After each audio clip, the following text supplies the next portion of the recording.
না না, এখন পরিস্থিতি ভালো হয়েছে আগের থেকে। জনগণ মোটামুটি তেল নিতেছে। এরকম হইলে আর একটু ভালো হবে আর কি সবার কখন জন্য। এসেছেন আর আমি এই যে মাত্র আসছি 4-5 জনের পিছনে, হয়তো বা 2-4 মিনিট আমি পেয়ে যাব, এই আর দীর্ঘ কি। সারিতে দাঁড়ানো লাগছে সেই জায়গায় আশেপাশে 2 মিনিটের চারোদিকেই তো, মধ্যেই। পৃথিবীর সব দিকেই তো আপনার ঝামেলা চলতেছে, আমাদের দেশেও ঝামেলা হয়েছে তেলের জন্য। এখন সরকারও স্বাভাবিক করে নিয়ে আসতেছে, যদি হয় তাহলে আমাদের জন্য, জনগণের জন্য ভালো হবে, এই আর কি। পরিস্থিতি এখন ভালোর দিকেই আর কি। অনুভূতি কেমন এসেই তেল না, এখন তো ভালো পরিস্থিতি, মাঝে একটু সবার কষ্ট হয়েছে কিন্তু এখন স্বাভাবিক হয়ে আসতেছে।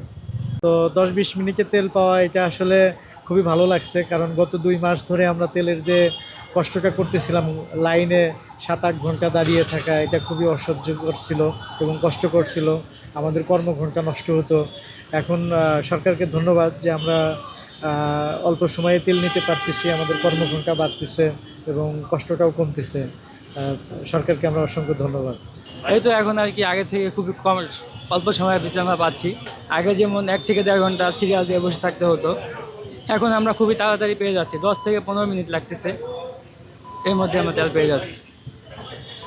এটা আগে তো ভাই প্রায় 3 ঘন্টা 4 ঘন্টা দাঁড়ায় থাকার পরও মানে কি তেল পাম্প বন্ধ হয়ে যেত, পাওয়া যেত না। আর এখন তো সরকার আমাদের তেলের দাম বাড়াইছে, তেল আসতেছে এখন দেশে, ভালো লাগতেছে, আগের মতন হয়ে গেছে সব কিছু।